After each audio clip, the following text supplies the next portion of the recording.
Hello, ഇന്നത്തെ ഉച്ചയൂണിന് പാകത്തിന് വെന്തിട്ടുള്ള കുത്തരി ചോറ്, നമ്മൾ കുഴച്ച് വെച്ച മരച്ചീനിയാണ്.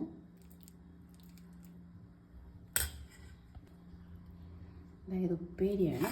നമ്മുടെ ഇവിടെ നിന്ന് കോവയ്ക്കയാണ് കേട്ടോ. നല്ല നീളമുള്ള കോവയ്ക്ക ഇത്. അതായത് ബീട്രൂട്ട് തോരനാണ്.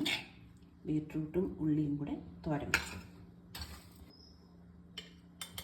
ഇത് നാരങ്ങ, മഞ്ഞ ഇട്ട നാരങ്ങ അച്ചാറാണ്.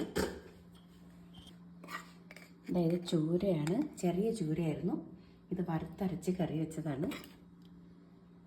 നമ്മൾ തേങ്ങയൊക്കെ നല്ലതായിട്ട് വറുത്ത് വെച്ചതാണ് കേട്ടോ. ഇത് ഒഴിക്കാനായിട്ട് രസമാണ്. നമ്മളെ ചൂത്തലപ്പുളി എന്നൊക്കെ പറയും. അപ്പോൾ ഇതാണ് നമ്മുടെ ഇന്നത്തെ ഉച്ചയൂണ്.